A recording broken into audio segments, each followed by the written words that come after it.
नवीन वर्षाचं स्वागत करण्यासाठी गोव्यामध्ये देश विदेशातून मोठ्या संख्येने पर्यटक आलेले आहेत। पर्यटकांच्या गर्दीमुळे गोव्यातील महत्त्वाचे बीच फुलून गेलेत। पर्यटकांसाठी अधिकच्या वाहनांची सोय सुद्धा करण्यात आली आहे। गोव्यातील पणजी बस स्थानकातून आढावा घेतलाय आमचे प्रतिनिधी नंदकिशोर गावडे यांनी।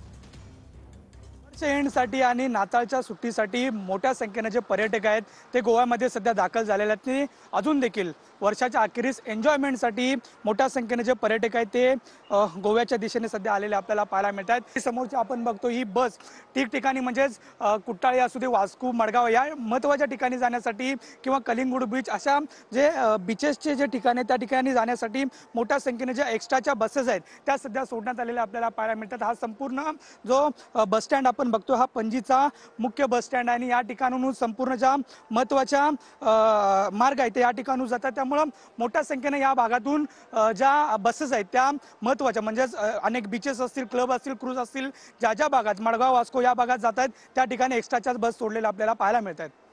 बडोजने अजय सोबत नंदकिशोर गावडे, TV9 मराठी, गोवा। आपण बघतोय गोवा पर्यटकांसाठी सज्ज झालेला आहे।